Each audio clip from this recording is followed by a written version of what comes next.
ഇപ്പോൾ കഴിഞ്ഞ നിയമസഭയിൽ ഞാൻ ഗുരുവായൂർ ദേവസ്വം ബോർഡിന് വേണ്ടി 2 കാര്യം ചെയ്തിട്ടുണ്ടെന്ന സന്തോഷ വാർത്തയോടെ എനിക്ക്. ഒന്ന്, ഇവർക്ക് സാധാരണ വികസന പ്രവർത്തനത്തിന് വേണ്ടി ഫണ്ട് ചെലവഴിക്കുന്നതിന് പരിമിതിയുണ്ടായിരുന്നു. ചെറിയ അംശം മാത്രം 50,000 രൂപ വരെ ചെലവഴിച്ചതിൽ നടക്കൂടെ.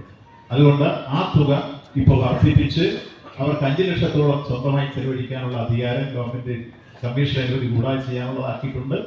ദേവസ്വം കമ്മീഷണറുടെ മുൻകൂർ അനുമതി കൂടാതെ 50 ലക്ഷം രൂപ വരെ വിനിയോഗിക്കാൻ ഗുരുവായൂർ ദേവസ്വത്തിന് സർക്കാർ അനുമതി നൽകി. ഇത് സംബന്ധിച്ചുള്ള വിജ്ഞാപനം മാർച്ച് 9 പുറത്തിറങ്ങി.